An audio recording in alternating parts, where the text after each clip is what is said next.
Okay. Hi, everybody. So we are lucky enough to have Marge back again for another GLP webinar, and she's going to more or less pick up where she left off last time with the flying video that we enjoyed the last time she was here. And as usual, we will be recording this. It will appear in our online library. Marge is very generously offering her materials so they can be sent to you afterwards. And often there's handouts and other bits of information. So all of that stuff will be sent out to all the email addresses that signed up for this webinar afterwards. And then everything will also be uploaded onto the online library. So for the purposes of the webinar, I'm going to turn it over to Marge, but during the course of the webinar, if you want to put anything into the chat, your questions into the chat, I will take them and anonymize them and ask them to Marge at the end. And we've already got a few questions from last time as well. So well, let's get started. I'm going to turn this over to Marge, and you just put your questions into the chat if you have them, and we'll try to get to them at some point. Thanks, everybody. Thanks, Marge. Well, And also thanks to Rethink. Sorry, Rethink is also helping sponsor these. So sorry. There you go, Marge. Thank you very much. thank you. Thank you. And I'm just delighted that you're here. And I understand that it's a beautiful evening, so we'll make sure that your time indoors is well spent. Yeah, I look forward to the things that you've thought about since last time and the questions that have come up in your mind. We'll have a little break in the middle, and maybe you can step outside actually. But we'll also have some conversation so we can hear the kids you're thinking about, the young adults, the older adults that you're thinking about, because language development is something that isn't singular to just our kids. We all are developing our communication skills and everything about our language use and flourishing all our lives. So let's begin just with a quick introduction that includes a little bit of a review. One of the little videos from last time I just think is just a great way to start off. And I have a few more for you that just illustrate the early gestalts that are GLPs or us. I mean, if you're a GLP, I mean, Michelle and I were wondering a little bit about ourselves as we were being very gestalt about how things began today. So anyway, let's play this little one, which tells you where this particular language came from, what it sounded like when this little girl used it in a situation that was not, up in the air at all, and how her mother responded.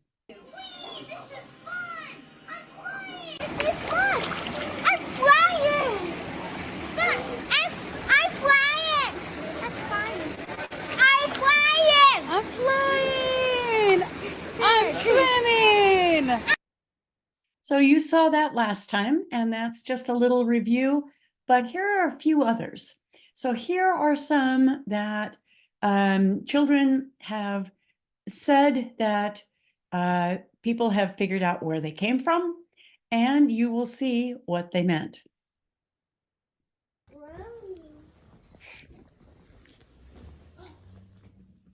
There's purple, there's green. Mm-hmm. Humpty Dumpty sat in a wood. Humpty Dumpty. Oh no!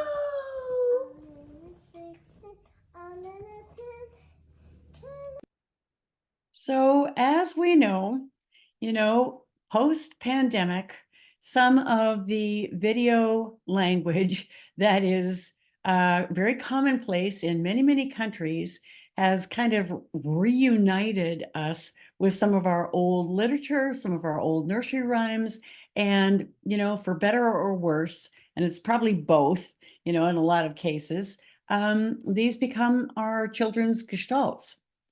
So when we talk about stage 2, and this is just kind of a way of reviewing, we talk about stage 2 and we say, well, what happened to those whole gestalts, the entirety of the Humpty Dumpty rhyme?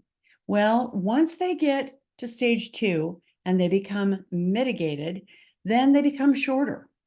And we sometimes say, gosh, they seem just about perfect. And so here was, pizza, making a pizza. But when the child picked out the part about shredding the cheese, then it was really kind of a one-to-one correspondence with what was happening in his own pizza making career. So I thought of something that we never really talk about, and that is the word mitigate, is one that was coined a long time ago. It was part of Barry Prezant's article in 1983, and we're kind of stuck with that word. That means that something from stage 1, a gestalt, got changed, shortened, maybe a part got pulled out, apart from another gestalt, and they got mixed and matched in different ways. And I was realizing that, mitigate seems like a really strange word because sometimes we say, well, to mitigate the situation is to make it better. And not that a mitigation is better than a stage 1 gestalt, but one thing we could say is that at stage 2, you can use that portion of the larger gestalt in a more specific way. So one of the definitions of mitigate when you look in the dictionary is to lighten something. So sometimes it's considered sort of a problem that you're mitigating. Well, one way we could think about the use of the term mitigate in this context is in the old days, people said a mitigated gestalt. That was a common way of saying it. It's a kind of shortened gestalt or a lightened. And that's what I was thinking. It's kind of like a gestalt light, if you will. So here's a gestalt light or a mitigation that is quite easy to discern. The meaning is easy to discern because it fits. Sprinkle, shredded, shredded, Shred it, shred it, shred it. shredded, shredded. Shred the cheese.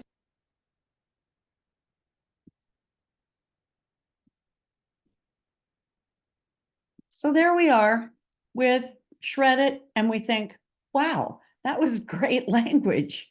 So kids, as we said before, kids always get a lot of credit at stage 2 that they don't necessarily get at stage 1.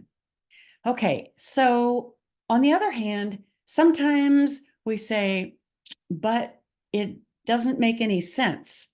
We know where it came from. And if we know where it came from, we can say, oh, yeah, I know why he's saying what he's saying. But sometimes we don't understand. Many of them. There's so many of them. many of them. There's so many of them. There's so many of them. There's so many of There's so many of them. GLP. It's too loud. Where's the sound? It's too loud. We gotta turn it on. It's too loud. Oh, loud. So if you know where it came from and what it refers to, these wonderful gestalts or mitigated gestalts used in a situation with all the confidence in the world, it's too loud. It's too loud refers obviously to the sound. And in this case, his partner knew that and communication happened. So another kind of part of our review is just that depending on where that language came from, it's easier or harder for us sometimes to figure out what it means. Now, let's just say, however, that like this little one who you saw in the case example last time, Chloe, her Gestalt language came from, her mom. So sometimes we go along and we realize that our child sounds just like us. And we think, uh-oh, one thing we think is, uh-oh, I can't get away with saying, virtually anything when I think my child isn't necessarily listening, because they are, right? So when a child's gestalt sounds just like you know where it came from and you know what it means. So let's listen to Chloe one more time. Is yours clear for you? I like him. Do you want to play camper trucks too? Excuse me, Squeaky. Here, Mikey. You can sit over here. Hey, no. Okay, so, she went from sounding like mom to sounding like little brother. And even when that the source of that gestalt changes, it's a gestalt. So you can hear little brother, in her own intonation. Hey, don't. So we can see where that source changed. Now at stage 2, you can see all the kinds of things that happen. This is just a review, but it will help kind of look at stage 1 versus stage 2 and all the things that you already know. Oh, it's missing. It's missing the red cone. There it is. There it is, the red cone. Oh. Hey, it's missing the red cone. Get back here. Get back here. My orange cone. Where is missing? The orange cone. Okay, so as you know, stage 2 is incredibly flexible. And sometimes we think about, our older individuals, and we might have, the opportunity to work with someone who's already out of high school, for instance, or, someone in their 20s, and we say, I don't know if grammar is really part of their, future. Well, this is just a case in point that stage 2 communicates so well. So what if it's a chunk plus a chunk plus a chunk? People recognize it's communication and it goes a long way. All right, just to review again, stages 3, we're going to go through all the stages just as a little review first before we go further. You remember what we did with stage 3, where we stopped and thought about what our environment has in it.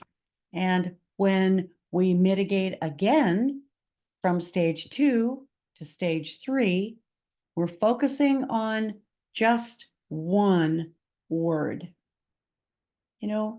Glasses. Glasses. Glasses. Nose. Glasses. Not. So stage 3 is, I'm going to say, palpably different. It just feels different. And when our kids are moving into stage 3, that's when we perk up our ears and think, wow, something is happening.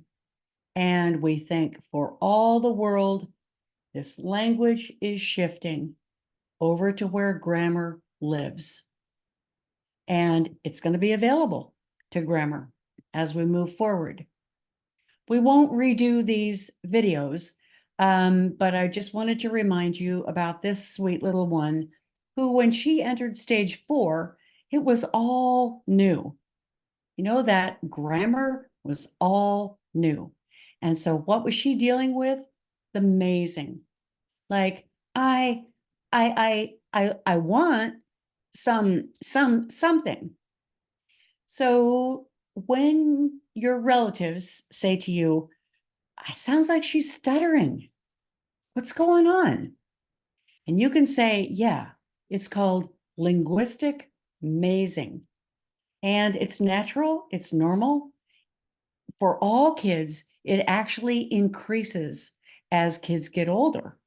Because, for analytic language processors, they're norms for them. At age 3, 4, 5, 6, 7, age 7, that percentage of mazes per a chunk of utterances actually increases, because kids are dealing with more grammar, more language they have to think about. That left brain language is kind of different I mean, we hear it in our kids, and we don't hear this, it's missing the red cone. You know, we don't hear that. We hear, well, let's play for just 1 second. And then a lizard. That is a lizard. That looks funny. That does look funny. It's a bird. It is a bird. That's so silly. I cut it. It's a big cake. It is a big cake. I love it. I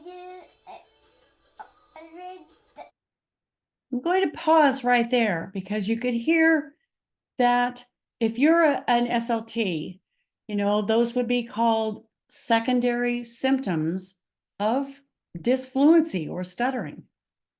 But with a child who is all of a sudden doing word plus word language retrieval, finding it, and they just, you know, figured it out last week, right? So it's all retrieval, finding, word finding, we call it. You know, we call it many things, but it's very cognitive and it takes some effort.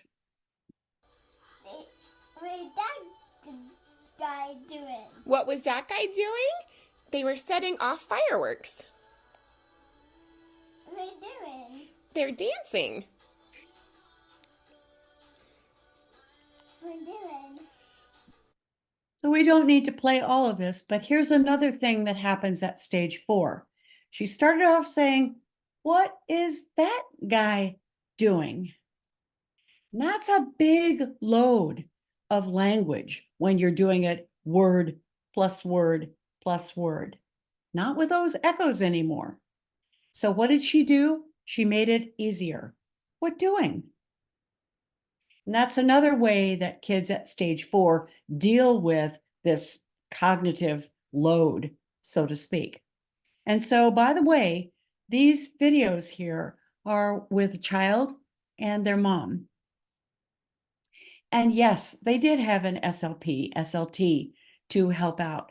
But these brilliant parents were able to give their kids the atmosphere, the environment to work on their language in their own way. So parents weren't making them do anything.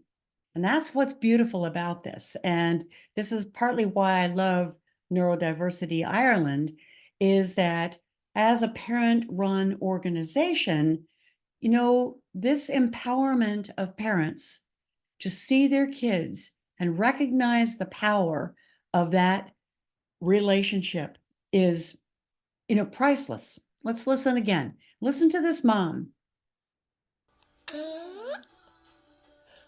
She's conducting. They're singing. What doing?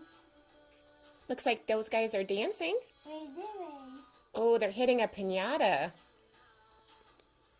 What doing? She's drumming. What doing? That's Princess Celestia. What doing? I don't know what they're doing. Yeah, they're all friends. They are all friends. They're hugging. So notice again, you know, her mom was just being honest. You know, she wasn't trying to quiz her like, you know what they're doing. You tell me what they're doing. No, she's just being honest. I have no idea. And so it just becomes a really natural conversation. And so I think that is what one of the beauties of, all of this material and all of this, way of looking at language development is it's just absolutely natural. And you think, well, grammar, don't you have to kind of study grammar? Well, no. You just pull out your handout that shows you what stage 4 grammar is, and you keep it in your mind, and you practice and play with it, and kids pick up the things that they're ready for. I mean, I don't want to oversimplify it because it's not, like, oh, anyone can do this. No, you have to pay attention and you have to be with your child. But, that's where you as parents excel. Let's listen a little bit more. What are you doing? She's DJing. She's playing music. both dancing? They are both dancing.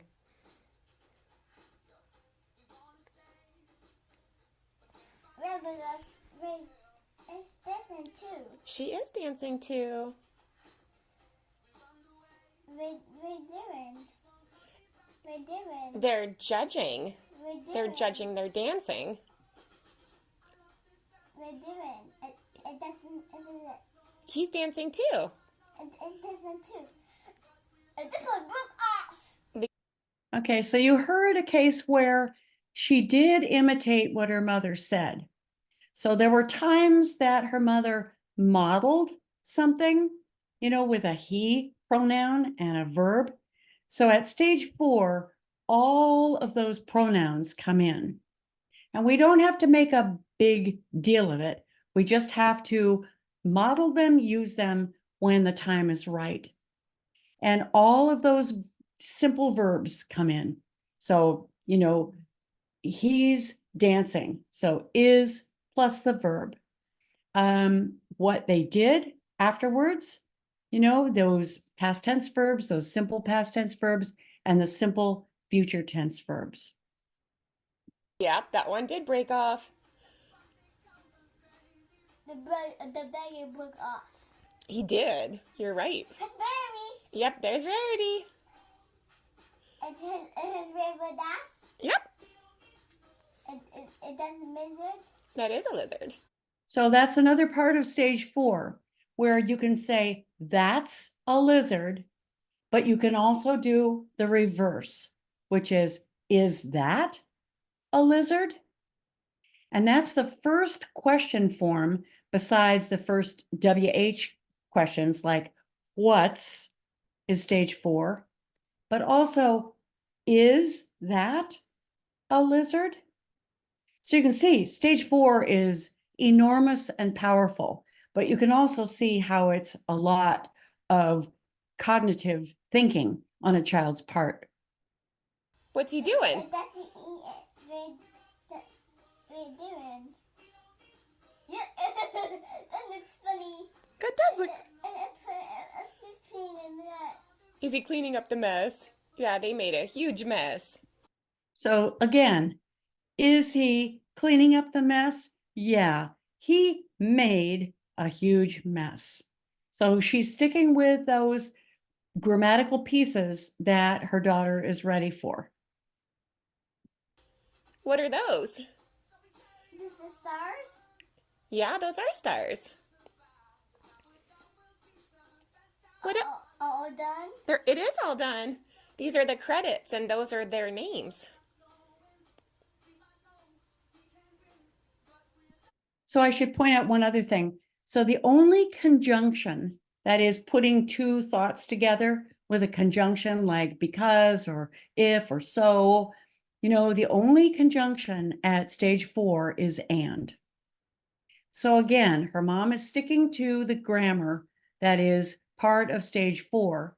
She's paying attention to when it's too much, when her daughter is wanting to make it easier, but her daughter did that. She did it. But what her mom did was keep the conversation going and give her the space. I'm going to call it the space and the grace.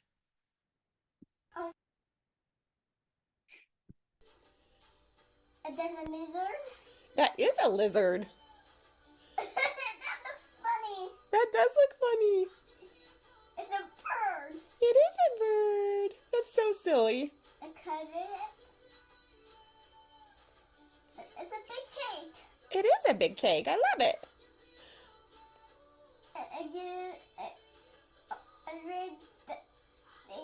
Where's that guy doing? What was that guy doing? They were setting off fireworks. What are you doing? They're dancing. What are you doing? She's conducting. They're singing. What are you doing? Looks like those guys are dancing. What are you doing? Oh, they're hitting a piñata. So I hope that gives you just a feel for stage 4. And this will be in the video. that you can go back to the library and listen to. We're not going to do stage 5 and stage 6 right now, but you can do that on your own time because it's part of what we did the first time around. But what happens at stage 5 is everything becomes just more fluent, if you will, just easier. And when a child has the disfluencies or the mazing is when grammar gets harder. So it's all very natural. And again, this mom, and you can go back to the first video from part 1 and listen to how beautifully her mom kept the space for her daughter to do the grammar that she was ready for. Same thing at stage 6. And like I say, I don't mean to portray this as easy because there's a lot of new grammar that happens, and you can look at your DSS chart and see what I mean. But when we might do a part 3 later on, in some months' time, and maybe we'll come back to some of the higher level grammar because some of your kids are going to be ready for that. Maybe we could come back and do something about stages 5 and 6. But in the meantime, you have the wonderful way that this dear Cece told her story. And just to read a little bit, because it is so wonderful. Did you not know this? So I'm gonna come say hi, come say hi at your house. She's thinking, she changes her mind, bring this to your house and saw, so it's not perfect, and saw what it looks like. And then I want you to say, whoa, it's so pretty, it's so cool. And mom got it from Target, and I'm gonna show you how it works. You think about, oh my goodness, all those verb tenses all mixed up. And is there perfection? No.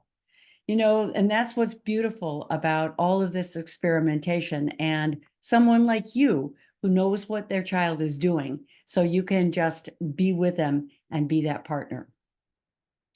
Okay, so what we're going to do next is look at Chloe again. And this time I'd like you to try to score the language that you see in front of you. So if you remember how she was when she was with her brother and they were playing on the floor and she was sounding like her mom saying, I can get it. How would you score that? And then she says it again. And then she says, excuse me. How would you score that? And I'll give you a hint on the next one. She just says Mikey. And honestly, it's just a single word name. It's like a stage 3. But then she says, hey, how would you score that? Don't. And let's just see how you did. And it's not like scoring is always easy, but sometimes it is. Okay, so I don't know if you remember exactly how these sounded, but they were like kind of, mitigated. They were changed. They weren't like the Gestalt anymore. And so the intonation wasn't just clear cut and perfect. It wake up. How would you score that? It's not, it's gonna wake up. No, it wake up. I hair. Instead of, I'm gonna comb your hair. So sometimes we think when our relatives come to visit, we say, wait a minute. He used to say, I'm going to cut my hair all by myself. And now he says, I hair. And you say, yeah, it's changed and it's good. It's stage 2. I got you, music. This work. Purple. I'll give you a hint. That's a stage 3. I'm coming with great intonation and flourish. You can hear that telltale stage 1. This, please. Shortened.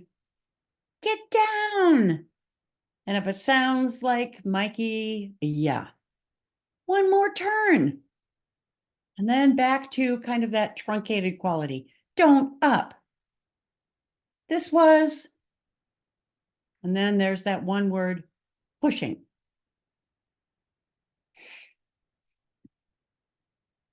So, yep, most of it was stage 2. Except those ones that sounded just like mom or just like Mikey.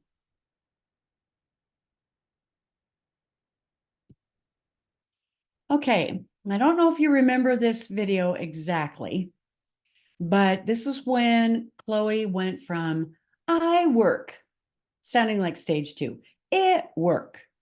And then she says block.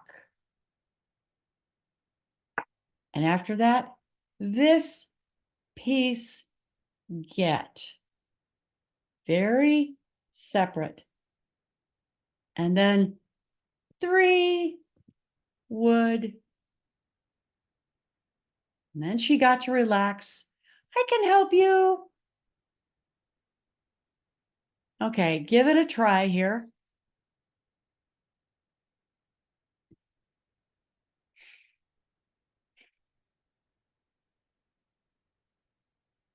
Okay, so there's that telltale quality of stage 3. Block, just out of the blue. Block. This piece get. This is when your relatives are going to say to you, is that regression? And you're going to say, no. All right. Then here we are where she's putting together word plus word. And think back to our dear little Layla who was doing this. And how would you score this?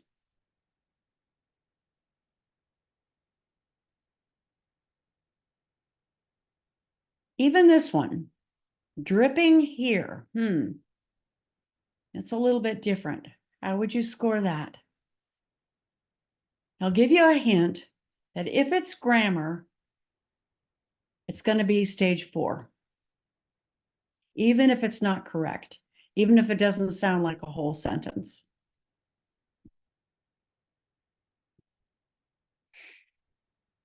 And what's beautiful about this utterance is, it wasn't like, it's a swimming pool. And you would have thought, that sounds a lot like stage 2. No, it was like, this is swimming pool. Again, think about Layla talking about to her mom about what she sees on the TV. Okay. This is humongous character because I take a while to make this perfectly. Do you want to see another one? We just have to, let's go over here. And you wouldn't necessarily know all these things, but yep.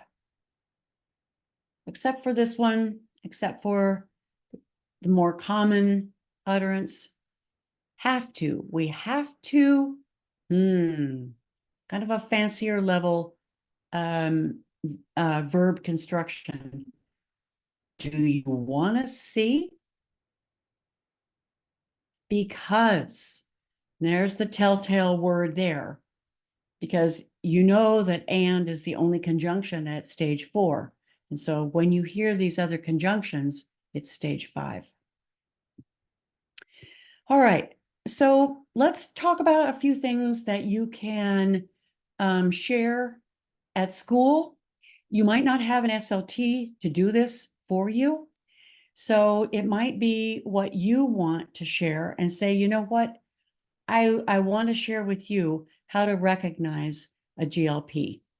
So I'm going to tell you about my child, but I'm also going to share this particular slide with you that's in your handout, and you can use it as a handout yourself and say, this is what one looks for. So are there kids like mine in your class who people have said, oh man, it's all borrowed, robotic, scripted language, and sometimes it sounds so theatrical. And you think, yeah, yep, you're right. Yep, that's one of the signs of those gestalts. That is the sound stream that comes from somewhere else. It's not that word plus word that we think of with an analytic processor. Highly attracted to toys, videos, music with great intonation and melody. What does that tell you? Oh yeah, those intonation babies from the old research. We know those intonation babies. A lot of them have perfect pitch. And your child's teacher probably knows someone who is like that. So this is a very helpful slide that you might like to use.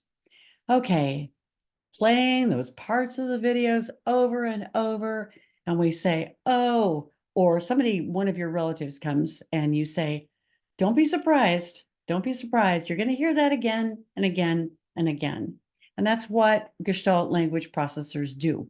They really hone in on that experience, the language that goes with that experience. And you know what? Doing that allows them to get to stage 2. And that's how they do it. They find the parts that are extractable, the parts that can be used in other places. That's how language development happens. So another thing that relatives will often say is, yeah, I've heard them sing all those songs, but if they can sing that whole song, why can't they just use a one word or 2 words? And you say, because they're not an analytic language processor. Yeah, that whole chunk is the Gestalt. So the children that your child's teacher says, sometimes they use that whole sentence, but they can't answer a question. And you say, I'll just exactly tell you why. Because at stages 1 and even 2, when you think you're asking a question, what do they hear? Of course, they hear the whole thing. They hear the Gestalt. And what are they going to say? What do you want for lunch? They're going to say, what do you want for lunch? And so they don't know that that's a question. And they're not going to know that until, like Layla at stage 4, when she could do that pronoun reversal. Is it time for lunch? What's for lunch? That's a stage 4 thing. So then not following directions, it's the same idea. And you'll be able to explain this to people, and they'll say, oh, I just said the simplest thing, like, go get your shoes. And he says, go get your shoes. But he didn't go look at all. And you say, how could he? He's a GLP. He's a GLP at stages 1, or maybe it's 2. And so what does everything sound like to that child? A Gestalt. It's not until stage 4 that he recognizes that you're saying, go get your shoes. So what can you do instead? Like say, let's get shoes. And you go and you model finding shoes. And so that utterance, let's get shoes, matters. And we say, again, to our relatives, we say, you know what? It's not like receptive language and expressive language. It's like language processing. It's all one thing until stage 4. It doesn't mean you can't do something that really taps into receptive language, like by saying, let's go get shoes, and then going and getting shoes. Then, of course, getting shoes, becomes part of what this child understands. And so you're basically, addressing receptive language at the same time as you're addressing expressive language. It all goes together. But people who think that a direction ought to be something that every child can do, you say, that's why our kids were misunderstood in the old days. That's why. So then the children who are unintelligible, completely unintelligible, and you say, yeah, I've heard these kids in this video, and at stage 1, they all were. At stage 1, not until they got to shorten their gestalts could they sound intelligible. Other than that, it sounded like, you remember Cece from last time? You know, she sang, now that's pretty intelligible in a way if what you're listening for is the melody. And we get pretty good at that because we hear, you know, those common, you know, media gestalts a lot, or those common songs a lot that our kids pick up as gestalts. So if we're listening for tone, we can find our kids much more intelligible than if we're listening for specific sounds. That doesn't get us anywhere. So this is how many kids present, and that is, you know, not speaking, but recreating scenes from, you know, that YouTube clip or from something that they saw, you know, done at the park. And so they can recreate it, you know, and there's a word, you know, sometimes people will call that echopraxia, which is another one of those words like echolalia that has like a pathology background. We don't have to say that. We don't have to say, oh, that's echopraxia. But if you hear that word, that's what it refers to. But what it means is being able to recreate something that you see or something that you experience. And you can, you know, if you're good at this, you know, sometimes it can be amazing, quite amazing.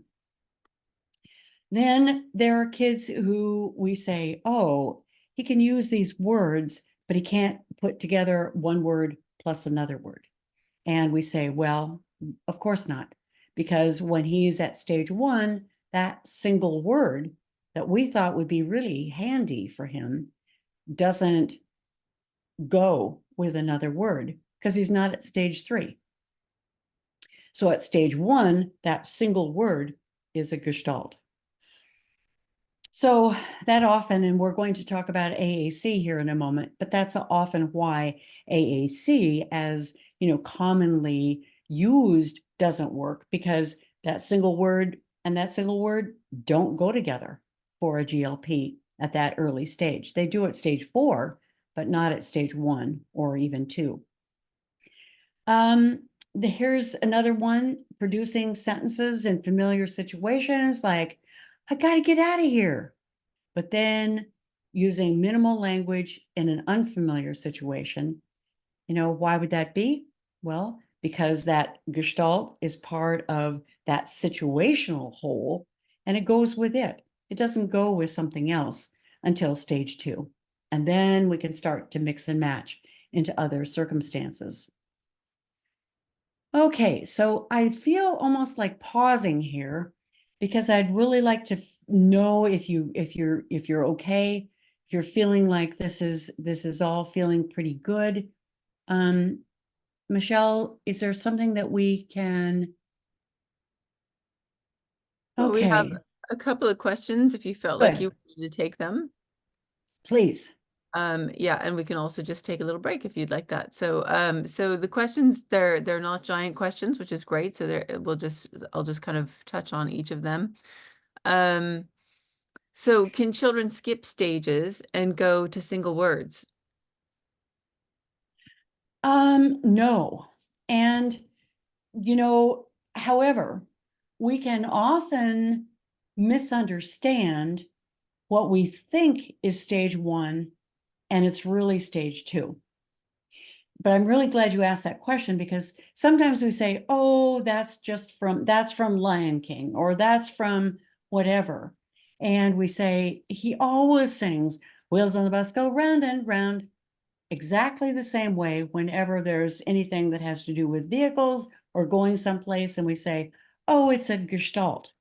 Well, not if his original gestalt was wheels on the bus go round and round, round and round, round and round, wheels on the bus go round and round, all through the town. So what if that was the gestalt and he shortened it to wheels on the bus go round and round? That's stage 2. So oftentimes we'll hear something from media and automatically presume that it's a Gestalt. It's not. And that's another thing that happens when we meet a child. We might say, oh, golly, there are all those Gestalts. And you think, well, I don't know his linguistic past.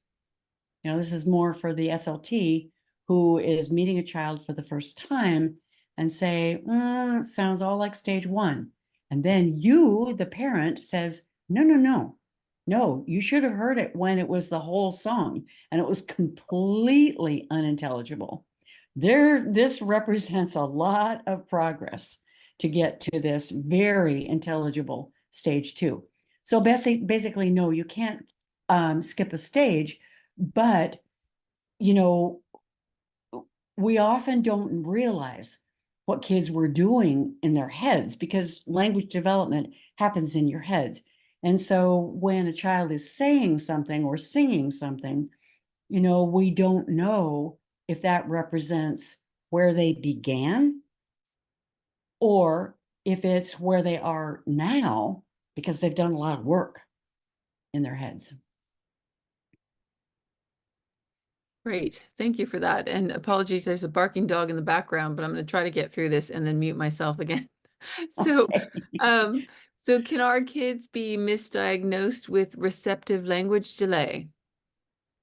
Absolutely. And, in a way, that's not erroneous, I guess you could say, because is language development delayed in general? At this point, when they are starting school and they're at stage 2, you could say, well, they're probably, language delayed because, there are certainly kids who go through these stages before they ever get to school. And so they're never recognized as a GLP because they're already at stage 4, when they start school. And people think, well, you know, I'd like to see a little bit fancier grammar here, but that's pretty much, within, the norm, so to speak. So yes, I mean, anytime a child is, quote, misdiagnosed as an analytic language processor, that includes all those things that go with it, like, oh, whatever it would be called in a particular, group, like a developmental language disorder, so basically, yes. But for you to think about it, you could think, yeah, I'm not sure that he really is understanding all those things. Like, you think about little Layla again. She was doing a really good job at stage 4. And my child at stage 2, I don't think could have that kind of back and forth conversation and understand that much about what was going on. So it depends on who you're talking to and how vehemently you'd like to defend your child as not being, language delayed. First of all, to be able to say, my child is not an ALP. So any of those terms and any of those tests that you'd like to give my child, they're not going to tell you anything. So that's kind of a yes and no answer. What else from the chat? It looks like there's a little bit more.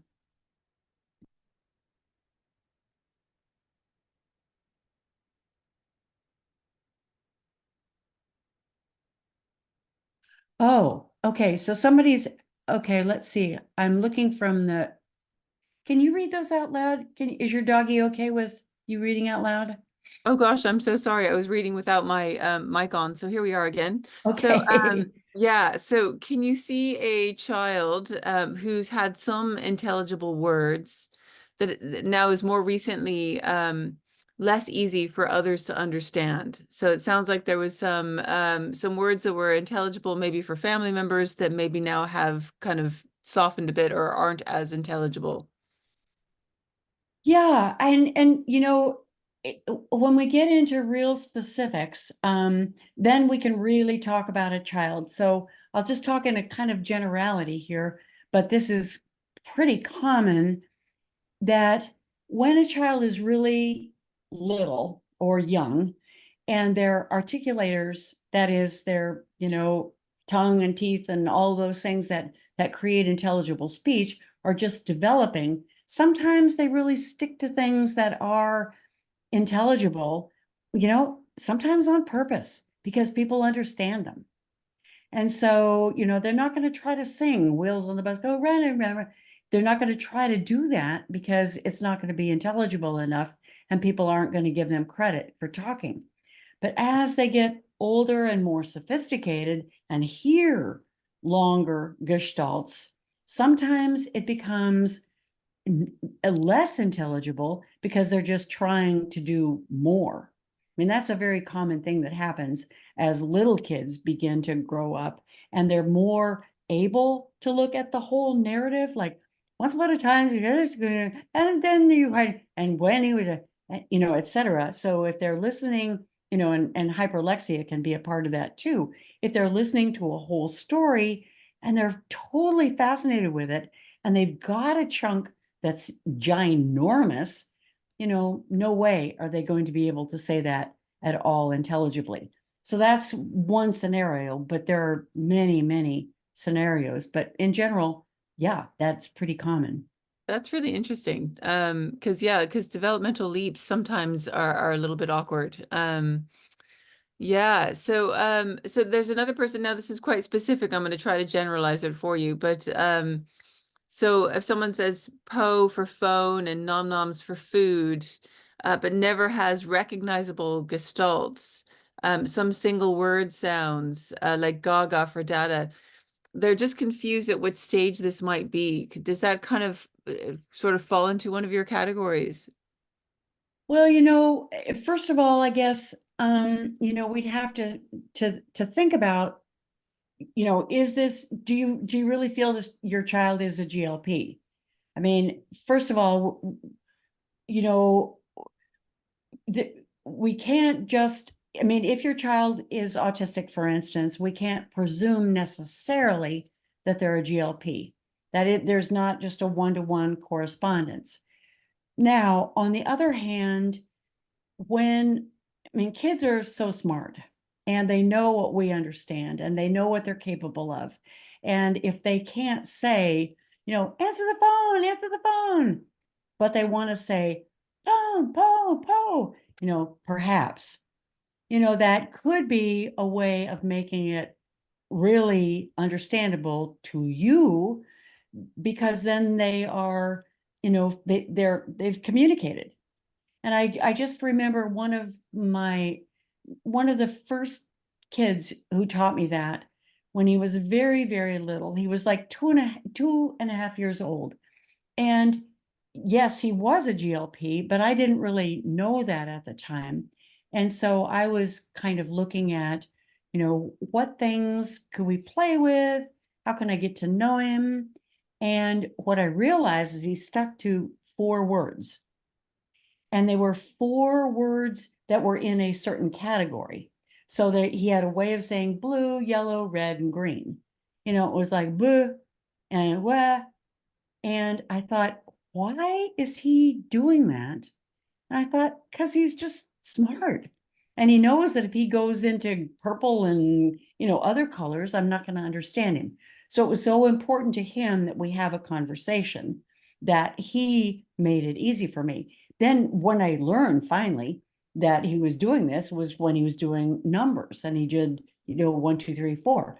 And he knew numbers beyond that, but he wouldn't try another word because he just knew that, I wasn't going to understand, and he really didn't like it when I didn't understand. So there's lots of reasons, and this would be a good one for maybe a more in-depth conversation even after we're done today, because yeah, there's so many things to think about. Okay. And then there's another question here about stage 1 onwards being considered nonverbal because they're communicating their needs. So Thank you. yeah, so does that I'm actually I'm having a hard time discerning what this question wants. So stage 1 onwards can't be considered nonverbal as they can't consider their needs. So any time your GLP is accessing language, they are in the vernacular of today, verbal. Language is in our heads. Okay. And so it doesn't matter what you say, what you sign, what you access with your AAC, whether you sing, whether you are intelligible or not. We've really done a bad job, as a group of people who undermine all of the things that speaking is, accessing with AAC, accessing with signing. That's just access. And what we do in our heads is the verbal. And I would venture that there's probably not a single child out there who is nonverbal after the age of, I don't know, 3 months, 6 months. So that's something that we can change. We can make people aware that, but just to go to your question. So being verbal doesn't mean that you're using functional language or accessing functional language or doing something that is intentional or taking turns or all those things that you've seen on tests. We can just forget all of that. And when I say forget all that, part of what we can do now is read the words of autistic adults who are saying to us, and we'll put one thing in your, I'll include a handout about this later, but there's an amazing article written by an autistic woman who is an SLT in the UK.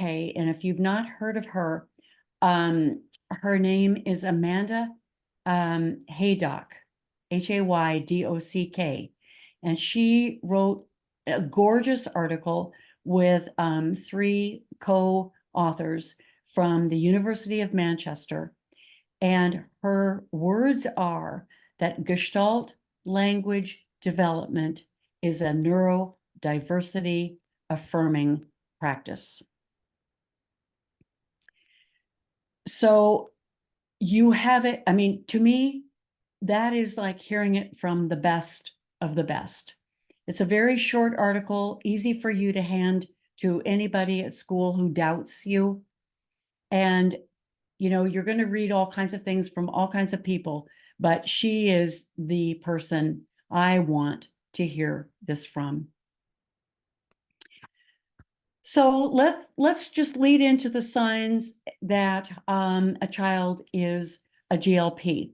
Unintelligible strings of sound. Again, jargon, we hear that. Oh, it's just jargon. And you say, well, let's not judge it yet. Singing that doesn't sound like really talking. And people say, yeah, it's just singing. And you can say, you know what? Singing is talking. Is there less language in singing than in what we call talking? No. Pronoun reversals, we know all about that. It just is part of the Gestalt, and it clears up at stage 4. You know all about following directions, happens at stage 4.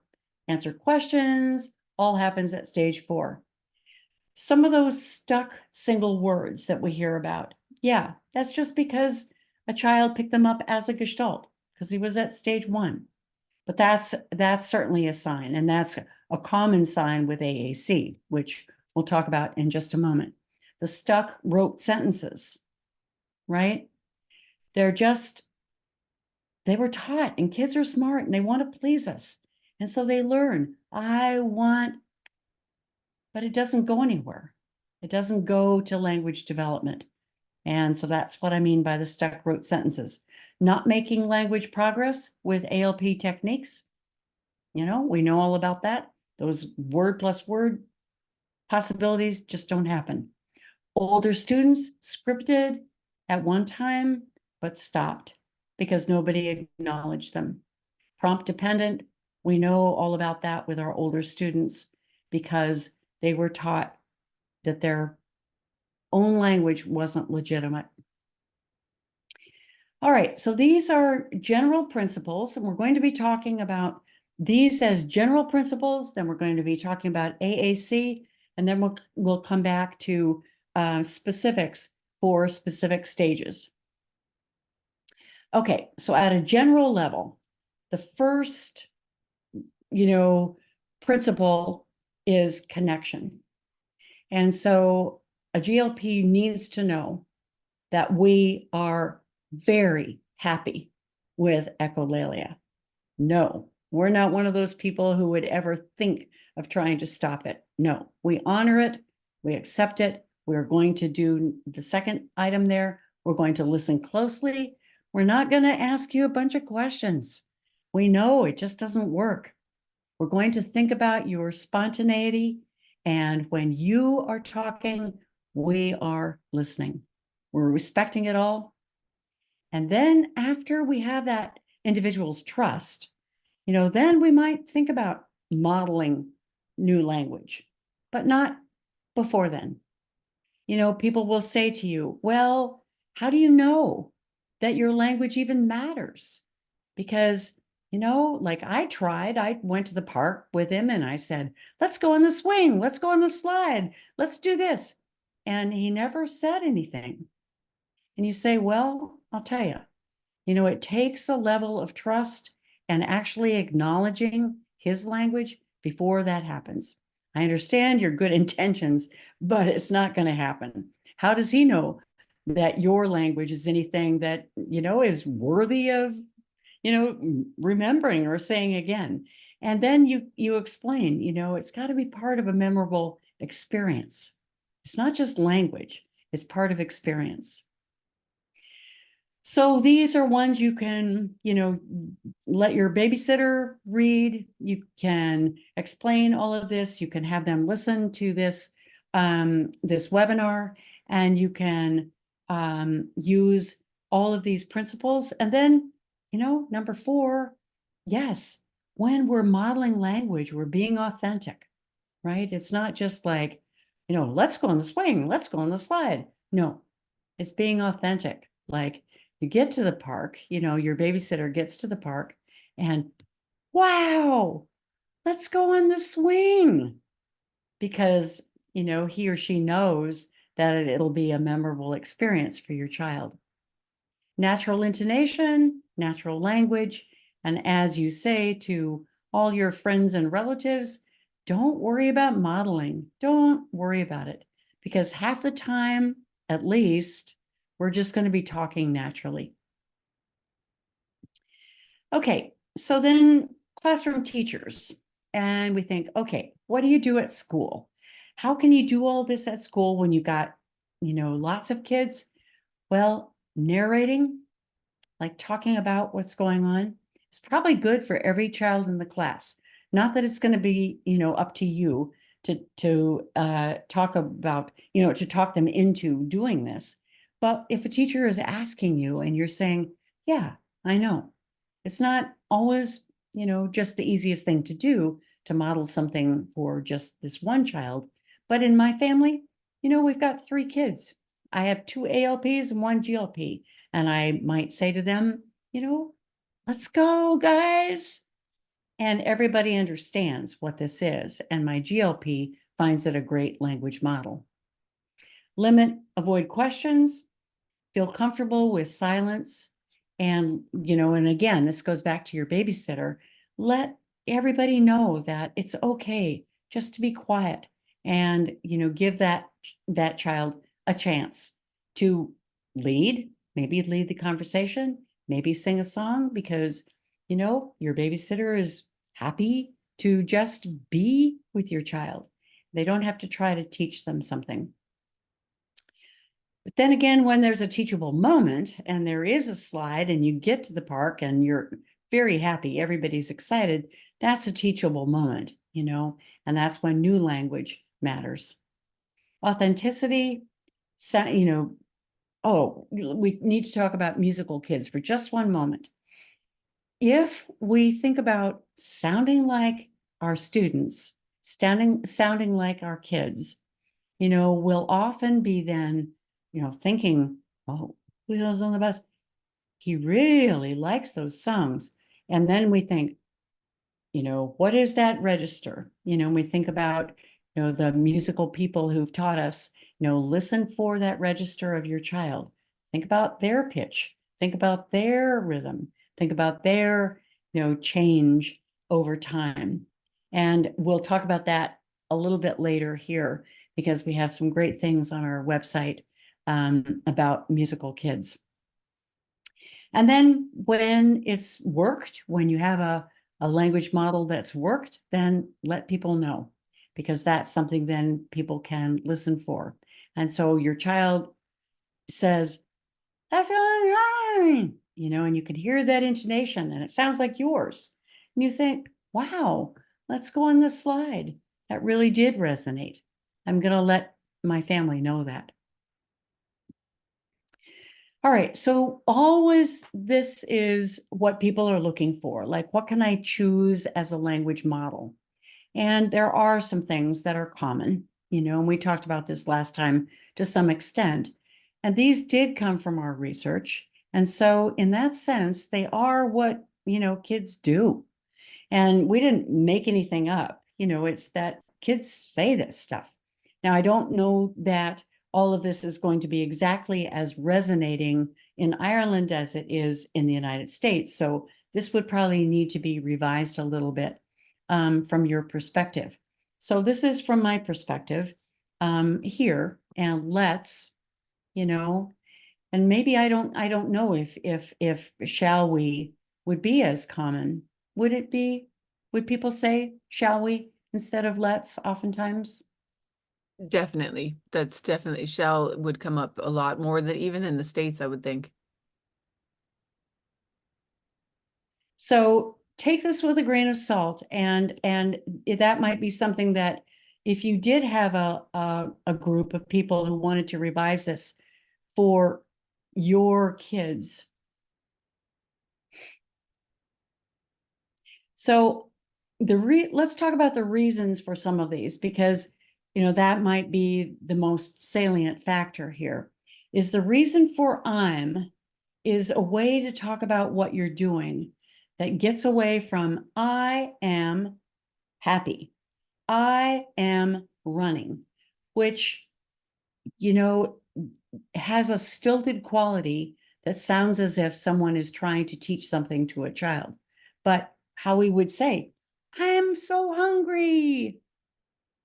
So again, think about these things for your family and what would be natural for your family, because the point here is that these would be natural, and these were natural for the kids within our research group, which was my clinic group. So the reason for we're is something that is a joint perspective. So if you model from a first person perspective, like I'm coming, or from a joint perspective, like we're going to the store. That's something that when the child imitates that particular structure, it doesn't put them in the position of a pronoun reversal. So we say that instead of, you want to go to the store, and then the child is kind of stuck with saying you, when really he's talking about I or we. So then some of these are from a neutral perspective, like, look at that slide. Look at that, frog. Or how about one more? How about ice cream? And then it's. And this one is one that obviously it's easy to use. It's so fun. It's green, but also becomes one that kids use, and sometimes to the exclusion of other things. So we do want to pay attention. So our child at stage 2, if everything we hear is it's a, we want to think about what other stage 1 gestalts can we use to make sure they have a nice variety. We gotta get it. We gotta, just another possibility. And then where's. So this isn't a question. This is a model. Like, where's the slide? Where's the other one? You know, so we're familiarizing children with some of these question words, but also they're going to use them too. Like, where's my, what's, don't, we always want to make sure that there's the opportunity for a child to pick up a gestalt or adopt our language that becomes their gestalt, because the gestalt is always in their heads. Like, don't take it. Don't knock it over. And then the other 4 are just to remind us that sometimes those early language models are going to have a common word at the end instead of the beginning. So if it's all about Thomas, where's Thomas? It's Thomas. It's not Thomas. So the commonality could be the last word. So you can see that here. And this, we'll just skip right over this slide because this will be one that you can look at later that says, oh yeah, these are all for a particular child. So our next topic is going to be AAC. And the way we're going to present AAC is to say that this is not different. And we don't have different principles. They're really the same, but it takes more thought on our part to make sure that this child who is an AAC user has access to the language that is in their heads. So this is tricky because none of our devices are set up for a GLP, but I want you to hear a way that a couple of my colleagues have talked about ways that they've been making sure that GLPs are supported with their AAC. So we're going to listen to one of my colleagues here, and we're going to see what she had to say about how to include a child's favorite gestalts.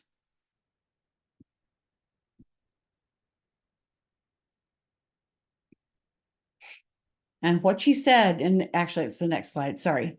But what she said is that putting those favorites on a child's device shows them, just like we've said earlier, that we honor what the child is choosing. Doesn't have to be said, but it can be choices from media. And as long as we include them as gestalts, then we are recognizing that the child is indeed important and their choices are important and their chosen language is important.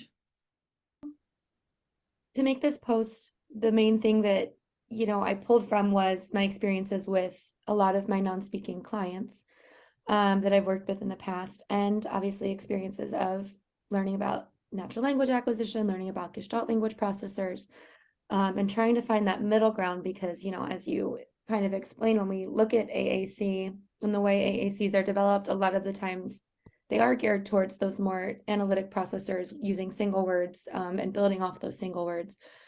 But because we kind of know that GLPs benefit more from phrases and intonationally rich phrases, and their language development looks different than an analytic language processor, how can we use what we have in the AAC world and use what we know with natural language acquisition, and how can we bring them together? And so, yeah, so these are some of the supports and ideas that we came up with. Shall we go through them? I guess so. All right, let's see if it works. All right, the first one. This is the key to it should be the key to all therapy with our children that have difficulty with language, is connecting with them and letting them know that we hear them and building their confidence and being a part of their world. And so the main thing there is helping them feel connected and heard and understood, and being able to program your clients' favorite gestalts into their AAC just from watching what they watch on YouTube, looking at what makes them excited, and following their lead, it can create such a difference in your therapy right from the beginning. I remember the first time I did this, I was scared and nervous, and I was like, I don't think this is following the AAC rules, but here we go. And luckily, the mom had a lot of trust in whatever I was doing.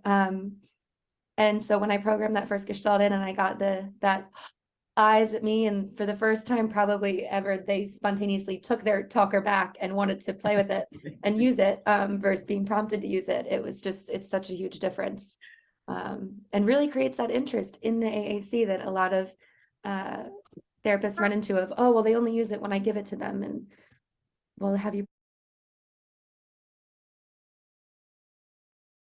Let's pause right there and just talk about the significance of what Nellie is saying, and partly to help empower you to think about what we would call the buy-in. Here, ready? That is, when does a child realize that their talker, their AAC device, can be used for fun and sharing? And, so many times kids are made to feel that they're supposed to use their AAC to request, and it's not any fun. I mean, it's rewarding because you get the thing that you ask for. But what Nellie is saying is, if their gestalt is on their talker, that means this is me. This is mine. This really is what resonates with me. Put anything that they're interested in on it yet? And almost any device, Irene, you could probably talk more to this, but almost any device allows you to customize it in this way and put gestalts in voice record, to allow for that rich intonation and really help them to feel heard and understood. Do you remember what that first one was, Nellie? This was Miss Eva, and so it was a billion. There are a billion on there, so I can't exactly. I know it was a Daniel Tiger one. It probably was maybe even like the grown-ups come back one, or like Mom's resting. Because we loved those too. And we talk about the bingo eye contact, that I think I dubbed it, long ago when there was such a thing as bingo, but it is so unmistakable that says, if we don't require eye contact, if we aren't expecting eye contact, then we get the opportunity where eyes to eyes, eyes become the window to the soul. And it's like, yeah, that is me. You have seen to my depth. And, that privilege, we talk about that all the time, but that privilege is so enormous. We call it acknowledgement. We give it some name that sounds like, yeah, we could write that in an IEP goal. But you know what? Oh, it's so much deeper than that. And when you're there, when you have been the person sharing that, it's absolutely unmistakable. And I'm sure that her mom recognized that at the time. I mean, no wonder she trusted you, right? Yeah, no, we were lucky that Mom was just so willing to try. She was just like, you know what, do whatever you need to do. And then lucky enough that Mom was intuitive enough to recognize and come back with stories of, she used that. Like when I was going to lay down on the couch, she said, Mom's resting. Oh, and how old was she when you first discovered that you could use AAC that way, or when she first discovered that? That's a great question. I want to say she was probably around 7. Well, she's 10 now. Yeah. So she was probably around 7 or 8. Mm-hmm. Well, no wonder you were feeling trepidatious about this. I mean, you really were a pioneer. Just following your lead. Oh. So we're going to keep going. I hate to stop any of that richness because there's so much to be said. And you can look at our website and you'll see more from Nellie and Irini talking about AAC. So here, let's move on to visual scene displays. And we're going to also look at a story that you can read more about from a mom who discovered that what the professionals had told her to do wasn't working. And I don't want to be just down on professionals because I think that, if we understand all of those dynamics about a Gestalt language processor, we're not going to give, bad advice anymore.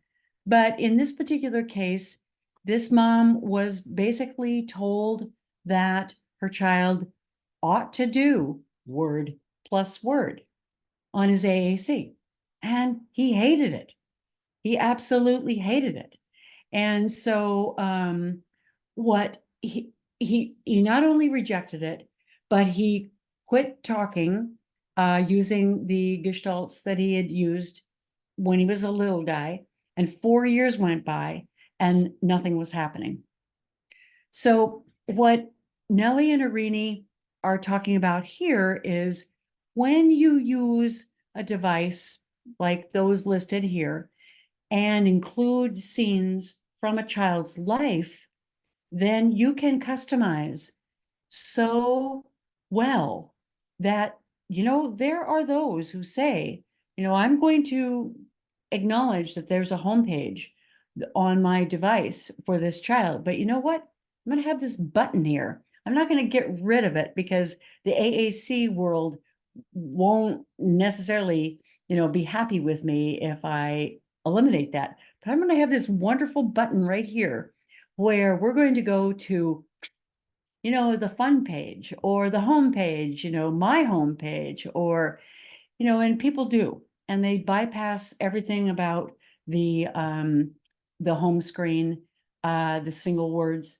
until a child is ready, until a child is really at stage 3.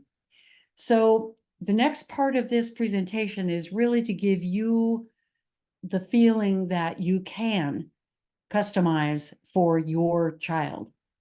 And it can be done. So this is the wonderful Jen Kronk, who wrote a blog and illustrated, and not just writing, but she included videos and all kinds of things, called Mama to N of 1. And there's a link to this on our website. In fact, she's spoken within various courses about this because she, as a special ed teacher herself and a homeschool mom, is absolutely passionate about knowing your child and doing what's right for your child. She's kind of forgiven those professionals who led her astray, but she's also realized that because she's learned so much with her child, she now is able to empower other parents. She's amazing. Okay, so what she did is exactly what it says on this screen. She realized that echolalia was meaningful. She decided she was going to go back to those old gestalts of her sons, who she, his initial is N. So, I said to her one time, you should call your blog N of 1, because what's your research based on? And we talk about this in the research design. If you have only one subject, that's your N of 1. And she said, well, yeah, his name starts with N and that works perfectly. So she did. She customized everything for him. And it was very much like this. She started with a visual scene display that was of their life, their bedroom.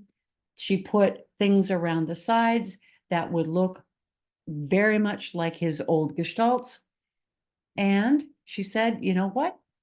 He loved the fringe page. He loved those vehicles and all of those things. And that's what I used. And he hated the voice on the AAC. So I just muted everything and used my voice. And so if he selected something, he would hear my voice. And he started to make linguistic progress. So it was incredible to her that this would happen. And this was, here's how she set up the visual scene display. So this is an actual picture from his bedroom, the kinds of things that he loved the most that were around the sides. And she took more liberties, if you will, than sometimes we feel like we can, because she knew her boy very, very well. And she said, it's just been great. It's just been something that he relates to right away. I think one of the first things that she used, she included video clips from their life. And the one that he loved was the pumpkin patch from the year before, because it was coming up to be Halloween and they were going to go to the pumpkin patch again. And that was just like the buy-in for him. Like, this device is me. So everything changed and his old gestalts reemerged and new ones started. And there was, ding, dinner's ready. That was a new one. And then he mitigated. So to go back to that question about where does language live? Yeah, it lives in our heads. He mitigated. Waffles is ready. And this was her data, so to speak. So as she was keeping track of everything that her boy was doing, 1 July, he had one spontaneous comment. A year later, he had 116. So she texted me one weekend and she said, I can't wait to show you this because, obviously, N, is very dyspraxic and he couldn't use his AAC in a lot of the ways that it was designed because he really couldn't do, 2 selections. So I didn't expect that he was going to get to, referential pointing when he was at stage 3. She didn't doubt that he was going to get to stage 3, but she didn't expect him to point. And so when he was outside and this gorgeous sky was up above and he's trying really hard to say something about it, and she, with like aided language input, she had a whole bunch of models that might be what were on his mind at stage 3. And she said, beautiful sky. And as she says, he gave me the biggest smile. I'm flabbergasted. I read that pointing comes with this stage, but I didn't know if him having apraxia would impact that. So that was a beautiful story. She's been a great inspiration. Let's go back to what Arini and Nellie were saying. One of them is here that, what about sound? If we're going to have this language in the child's head be represented with this device so the child can access it, what about sound? Maybe it shouldn't have any sound. Maybe the sound should be exactly what's on YouTube. Not only do many children not like the robotic voice, but some kids are going to prefer something that is, on YouTube rather than us, because maybe we don't have, the musicality that the producer of that song on YouTube does. Maybe we don't have perfect pitch, and maybe our child does. So we have to think about that. And we have the right to modify exactly as we wish. This slide also includes some of the other devices and apps that include modifying sound or that include including video clips, but can be very, very popular for getting started with a device.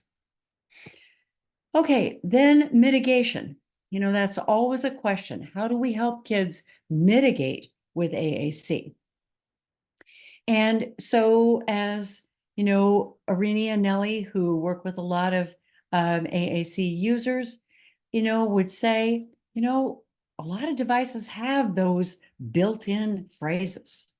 And so sometimes we can take those and individualize gestalts and then also separate them. So a child can maybe toggle, you know, can maybe pick one or the other, can maybe hear one, or as Jen Kronk would say, they get to hear us modeling different possibilities. So let's just listen to how they would talk about this. This was on the original Instagram post that Nellie made about this. And she said, AAC devices like Proliquo to Go have pop-up screens that, when pre-programmed by the SLP, generate pre-mitigated variations of the original Gestalt. For devices that don't have that pop-up feature, we can program mitigated versions of the original Gestalt right next to the Gestalt for the GLP to explore when they're ready. So this is obviously somewhat, you know, time consuming, but the rewards are enormous when an AAC user realizes that we are, you know, just like everything else we do, that we're trying our best and we honor this language development process and we are working with our GLPs. So let's listen again to Nellie. The first thought being that GLPs need the opportunity to use the gestalts that they have already acquired. So a lot of our unreliably speaking or non-speaking gestalt language processors have acquired so many gestalts in their head that we haven't been able to hear or share or be a part of yet. And to become that co-communicator, to show them that their world is important to us, our first step needs to be understanding them and showing them that we understand them by giving them the opportunity to express themselves. Oops, how do I make it big?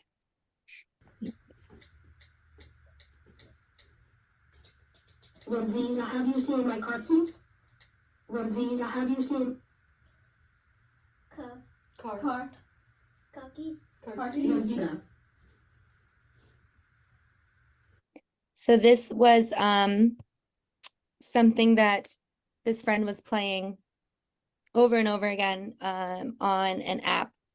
And when he came back the next week, I had the opportunity to program that into his AAC before I saw him. And when we played it, the smile on his face just lit up the whole room. And he just ran into the swing and played it over and over and smiled at us and laughed at us. And then he just started saying it with it, which I think you could, hopefully you could hear him say car. And then he said car keys.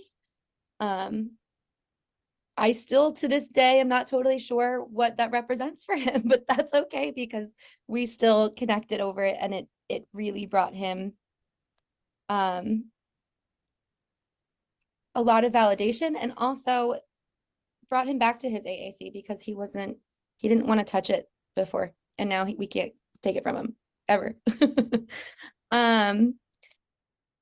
So let's pause there for a moment. We're going to watch this video, but we're going to watch it in a little bit larger version on the next slide. But let's just talk about the significance of what Nellie said. You know, she doesn't know. Rosina, where are my car keys? You know, and it reminds us that it's not all about the meaning that we think it might have. Like, oh, what does that mean? Is it about car keys? Is it about going someplace? Is it about, you know, is it all that literal? You know, and what Nellie is saying is that it's a shared moment. And we think about, you know, what did one of my colleagues say to me about intentions? We say, oh, what's the communicative intention? Is it to request? Is it to, you know, protest? Is it to ask for something else? Is it, well, the first, and I will credit a person who said this the first time out loud, and her name is Molly Singleton Coyne, and she's an SLP and a mom of a GLP. And she said, you know what? Regardless of all those other intentions, the first intention is to share. And so for this boy, it's like, I've got this great thing to show you. I really want to show you. Let's do this together. And so Nellie honored that. She didn't know why exactly, but she put it on his device. And it's like, this is me. Keys, car keys. And then he says it out loud, you know? So I think that is just a lesson that we all need to remind ourselves again and again and again. As we get really kind of academic about all of this, it's really about life and sharing. So this is again Nellie, who is on the left behind the swing, and her partner in this is Milena, who's behind the ball pit, and then their client who's here. And this is the same person she was talking about earlier. And this is now how we can, in a way, humble ourselves to not have the answers, because, you know, like our kids remind us, you know, we are following their leads because they've got the language in their heads. They are verbal. All right, so listen to what happens here when Nellie decides to just abandon her idea and go with her clients. Look at Miss Melina. Let's get some more. That is so funny. That is so funny. That is so funny. Oh, let's get some more. Let's.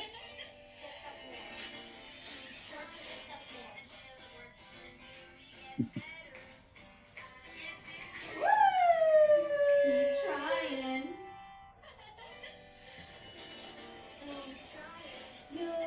Works for you. Oh, keep trying. Keep trying. Woo! So there's so many lessons there. I just love this. So now we're coming to actually the close of today, and there's a bunch of slides that you will see in your handout coming next. And these are things that you can save and savor and read, you know, whenever the time is right for your child. And this is actually what happens as we support each stage. So these are stage 1 supports, and we've talked about these to some degree, but this is all in one place where you can take advantage of this. You can share this with anyone you want. And it also talks about how to put together a goal statement. And so the goal statements for each of these stages is similar. We want to make sure that when we write a goal, so if you're suggesting one for school, you know, that somebody doesn't, you know, decide they're going to test your child and see if they met their goal. No, we're going to do a spontaneous language sample, and you're going to, you know, play with this yourself. And, you know, there are people who will help you, and I'll come back in a few months and we can talk about, you know, some of this assessment and scoring of language samples together. But it's really like what you saw with Chloe. You know, what did she say spontaneously? And how did that look when you gave it a score? So if she's at stage 1, then you're going to, you know, make sure that the next time you test her, like your child, like I'm going to take another language sample, and Marge said she'd help us with this. So we're going to send her a language sample, and, you know, we're just going to do that. You're going to make sure that your child is really doing their best. So the way we would say that is we want that child to be optimally regulated, right? You're not going to do it any other time. You're going to want to make sure the child is happy and well fed and well rested and content and doing something that they love, supported by you. You're the knowledgeable partner. So you're going to be not asking them questions. You're going to be playing with what they want to play with, all those things that you know, the self-chosen activity. And then you're going to be making sure that they're really spontaneous, right? You're not saying, oh, you know that, you know what that is. No, no, no. You're not going to be prompting them. You're not going to be asking them questions. The child is going to be spontaneous. And then the goal statement, and you're not necessarily going to write this for your child, but just to be aware of how these goal statements can be written. You know, what language gestalts do we hope a child has? What's the variety? What are those communicative intentions? You know, can this child protest?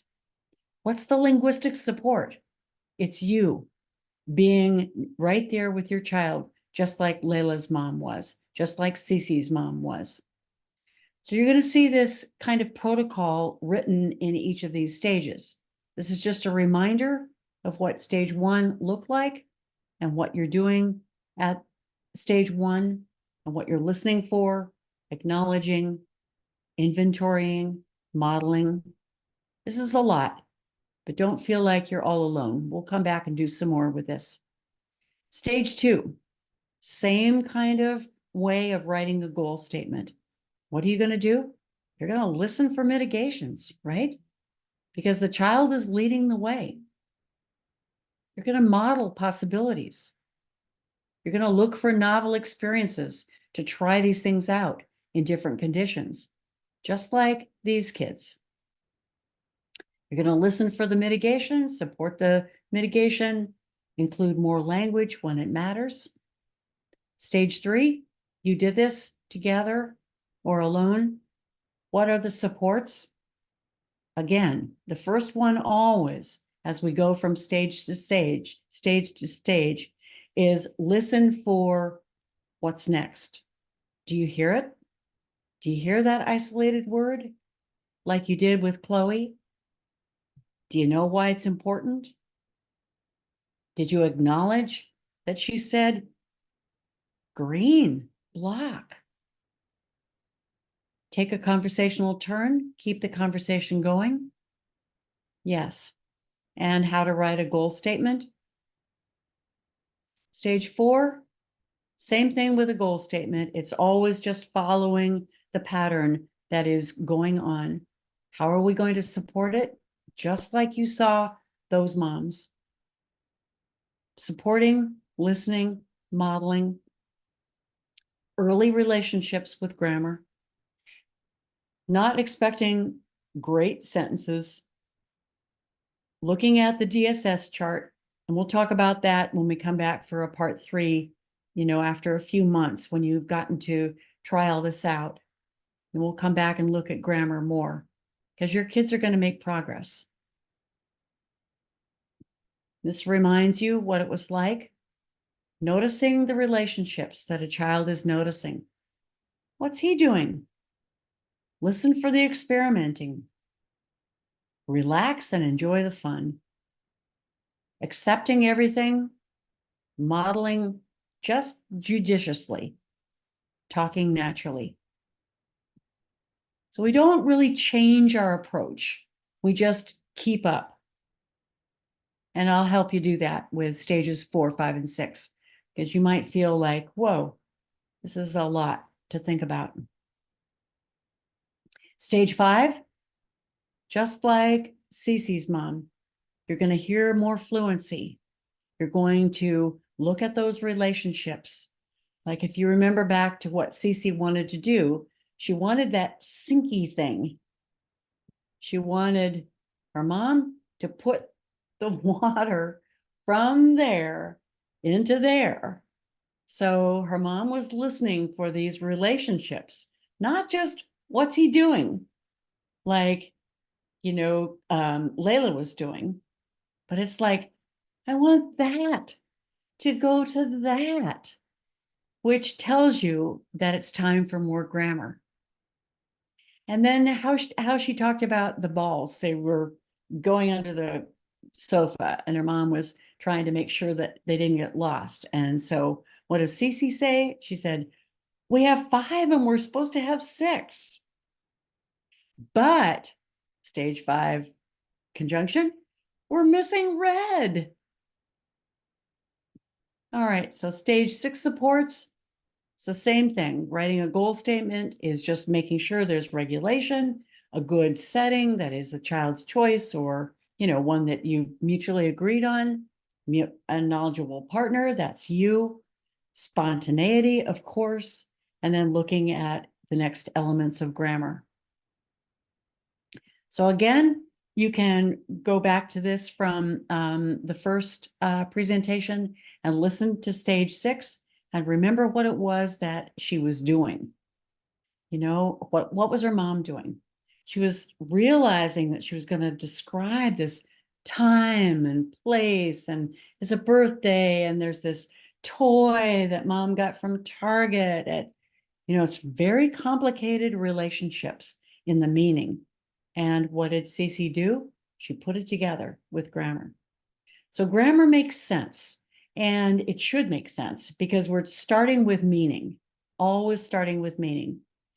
Layla, did you not know this? So I'm gonna come say, bring this to your house and saw what it looks like. We care about perfect accuracy? Of course not. And then I want to say to you, whoa, it's so pretty, it's so cool. And mom got it from Target. Another time and place. I'm going to show you how it works. So that is what a whole grammar sounds like when you're a little kid. And actually, she had not started kindergarten yet. This was all before she started kindergarten. So this is something that is achievable by children, and it is something that can be supported by parents. Do they need an SLT around?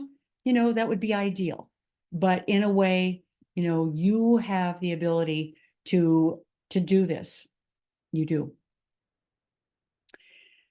Now, we haven't really talked about those individuals who are older to a very deep extent, but I just want to say that our older individuals have the capability of making progress. And one thing that we can say is that sometimes they're not always going to get to stage 5, stage 6 grammar, maybe not. But what we can say is when we have a knowledgeable partner, someone who is with them, recognizing that their echolalia matters, that it's Gestalt language, then we can make progress that is at least horizontal. That is helping other people recognize that Gestalt language is real language, using that language in other situations. So then we're going to assess that. If you're an individual who, supports an older individual, I'm sure that you have those opportunities around you as a community, then you'll remember what Benjamin's mother said. I love all this grammar stuff. It's all important. But once I realized he was using his movie talk to communicate with me, our entire relationship changed. There are many considerations for older students. If you happen to be someone who's supporting an older student, please let me know, because there is a group that actually was started by someone in the UK, and you can join a monthly meetup about them. We're going to go straight to this example just to help you feel empowered. And then we're going to wrap up and go to your questions. So this is an individual who was not acknowledged as a communicator. His echolalia was not acknowledged, and his parents knew there was more to him than met the eye. So they took him out of any ABA, and he started to realize that Nellie was a safe person and she would honor his choices, which everybody else had taken away from him and made him work for. So he was starting to realize that this wasn't going to happen with Nellie. Are you Bubba? Are you Bubba? Are you ready, kids? Are you Bubba? Are you Bubba?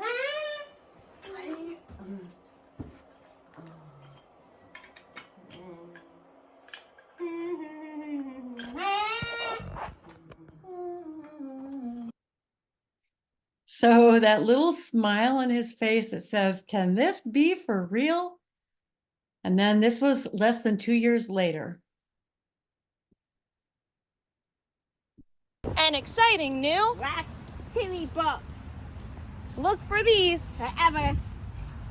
Thomas and Friends, Adventures wherever books are, sold and hop on board. for train. Loads of Fun. do it again. Fun. Never ends. The big assignment. Thomas and Friends, Books. join Thomas Percy. and all the useful Legends. in giant bordered of books. fun-filled Storybook. and exciting new activity. Okay, so one thing we are realizing is that progress isn't always what we think it will look like. And when that kind of relationship is so solid, and his family said he is so assertive now, he makes sure that things happen, not necessarily with language that is very fancy language, but the story that his father told about this time was he knew the calendar should change from 2023 to 2024, and he insisted on that. And he had been so prompt dependent that that was as much as his family had ever dreamed of happening. So again, when we do a part 3 later on and talk about grammar development, let's talk about some of those things with older students, because you'll be thinking about them in the meantime. The very last slides, again, are just intended to give you some confidence that you can say to a teacher, yeah, you can. You can do some things in your classroom that are going to make a difference. Now, you're not going to be telling people what to do, of course, but if a teacher says to you, I really want to partner with you, and I'd like to know some things that would be helpful within my classroom, then you could say, well, I'll tell you what, there's going to be a report from this SLT, and it might not include a lot that you can glean from on a regular basis, but I'll tell you some things you can do. And when you are listening to the GLPs in your classroom, it's going to make a huge difference. And when all of those communicative attempts on their part count in your mind, you're going to have their attention. And then when you use your Gestalt friendly language, they're going to be so happy. These are things that, you know, we all do at home. We do these at home already, and it works. You know, narrating our activities, eliminating questions altogether, adding language to teachable moments, being authentic. Notice when our language models have landed. There's a handout specifically for classroom teachers. And this one just tells, oh, sorry. Yeah. So this is specifically for classroom teachers. If you would like to give them this one, this would be useful as well. And the last slides here are just to lead you to other things that you can read on our website. We have things about regulation, about speech development, about using music. These are links to our website where you can look at an OT talking about the activities that can be done at home, speech development from the ground up, like we talked about earlier, when intonation is how you're going to judge intelligibility. There's this whole segment on our website. And also about music. And this is just an introduction, but I'll tell you, it opens your mind to the potential of music.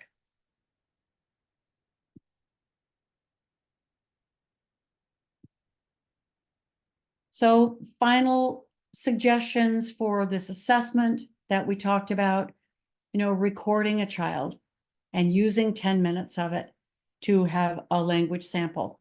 So you can do this at home. You can just take your phone, just put it on the windowsill, record, an hour's worth of life. And then don't try to make it work, because that never happens. But let's just say that something happens, and for 10 minutes or so that your child is really spontaneous. And you might say, you know what? I think there's a language sample in there that is going to show this child at their best. There's more. Let's just leave that to your own time when the time is right. If you want to share this with a teacher, you can do the same.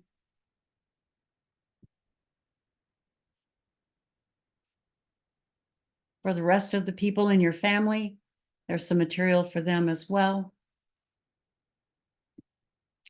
So clearly there's a lot yet to talk about, but I think you have the basics that now you can feel some confidence that there is more to learn, but you have some places to go, and just like, this wonderful website where these materials live, ours is the same. Everything on it is free. And I would love to hear from you as time goes on. Our, let's see, there it is, our email address. And I think I've mentioned a couple of handouts that I'm going to send you to make sure you have some things to use. So yeah, let's take some questions. I hope you're not too tired. I can see one question here. No, that was absolutely amazing. And it's funny that you say we're just kind of touching on it, because the detail that you're bringing is great. And so it feels like a lot. But yeah, thank you for bringing all that information to us for free as well, that we can support people with. So one person is asking if Nellie has an Instagram account. Oh, yes. And it is this one here. Yeah. And this is, our collective Instagram account. But yes, all that material is right there. Okay. So it's basically natural.language.acquisition. Yeah, and I had a question myself. We've just put together a language guide it's coming up onto our library, or soon, if it's not already there. But yeah, I noticed you talked a bit about the sort of the phrase nonverbal, and I noticed that Nellie was using the words non-speaking. And so is that how you would characterize, because we say pre-verbal, there's so how would you suggest characterizing language for people? Good. Thank you for saying that. So there is, pre-verbal, there's no such thing.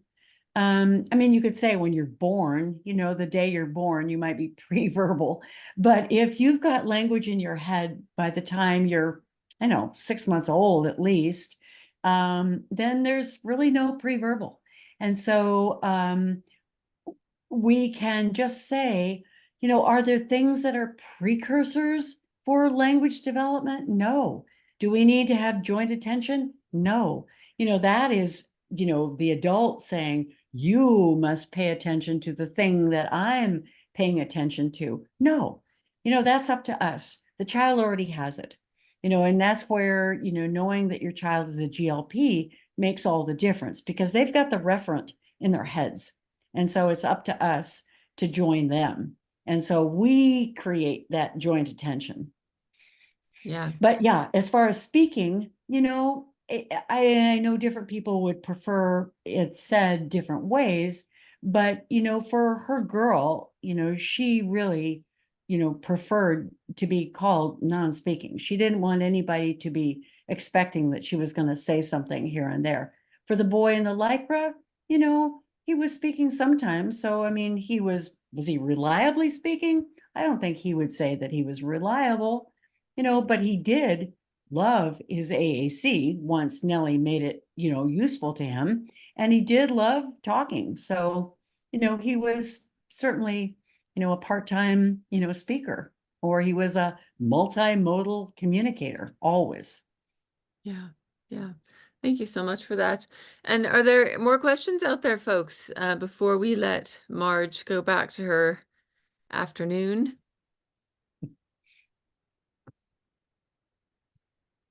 Okay, so there's another question that's just popped up. So you can see that there. I'm going to just read it out loud as well, if you like.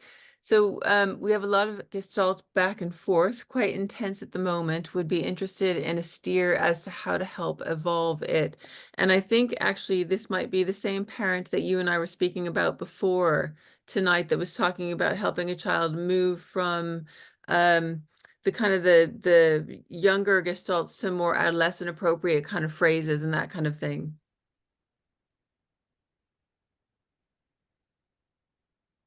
Do you remember that, So Mark? maybe I wasn't really fully listening to you. I'm so sorry. Oh no, that's okay. Sorry. Yeah, so this person was saying that there is a lot of gestalt back and forth with his child, that it's quite intense at the moment, and would be interested in a steer as to how to evolve it. And back just at the beginning of the webinar, you and I were talking about this parent and this child who is progressing into adolescence. And the parents want to help him evolve his gestalts into more age-appropriate gestalts. Wow. Well, it's hard to say about, okay. Because a gestalt is self-chosen, and because a gestalt is something that is highly meaningful, sorry, there was just a bird that was trying to get in my window if I looked startled. And because a gestalt is very personal, probably that desire on a partner's part is not going to be necessarily greeted with enthusiasm. Now, on the other hand, mitigation allows all kinds of flexibility. And so sometimes what we just have to be is honest ourselves about our interests. And, I don't know that this necessarily fits in your situation, but sometimes, let's just say a gestalt was an individual's chosen, self-chosen gestalt was very specific to a particular media. And so it was, I just, I'm not going to sing this very well. I just can't wait to be king, something from Lion King. Now, first of all, I would ask you, this particular parent who's wondering this, is it a gestalt that you're hearing, or is it a mitigation? So that's the first thing. You don't always have to start over with a new gestalt. Let's just say, I can't even sing the tune. I just can't wait to be king, whatever little Simba says. Well, if that's a mitigation, then you can say, as the communication partner, you can say, for instance, I just can't wait to be a batter, if you're going to play a baseball game, or I just can't wait to be, ready or done, or, I think that's a time where mitigations, work really well because they can be from your perspective. And we think about, modeling and what is this individual going to pick for media and what's the possibility for that? Well, we're partners. And so sometimes it's us who provides, we could say if it's a young child, we say, well, parallel play. I'm going to build my own block tower, for instance. Or I'm going to knock my own block tower off, and it's going to be like a model for what is a possibility. So, you know, I guess the first question would be, are they all gestalts?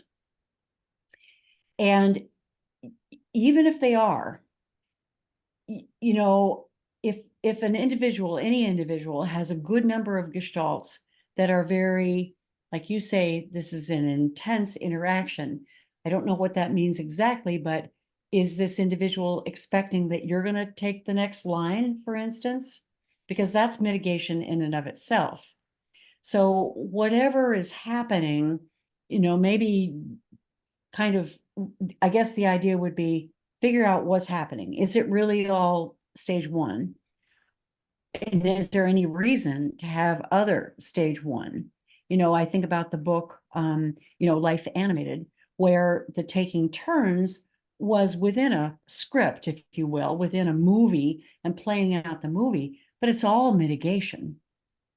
So I don't know if this person would want to chime in here or maybe has already in the chat. Yeah, they're in the chat there if you want to have a look, but there's a mixture of both, he's saying, and that they go back and forth, and the intensity refers to his delight.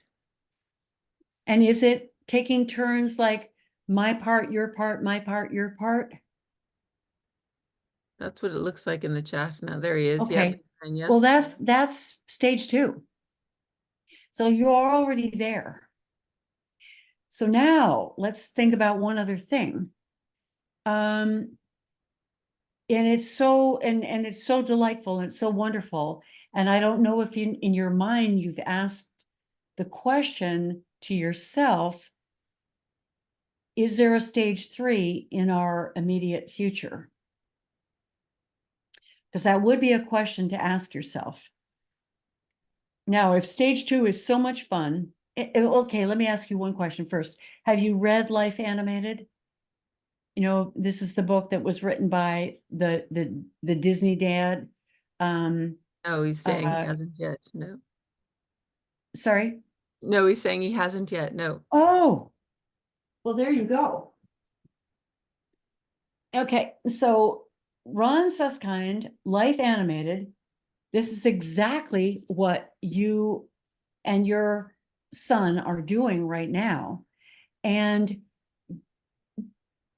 read that. It's also a movie, but I would say read that because, first of all, Owen, the son, wrote the last chapter in the book.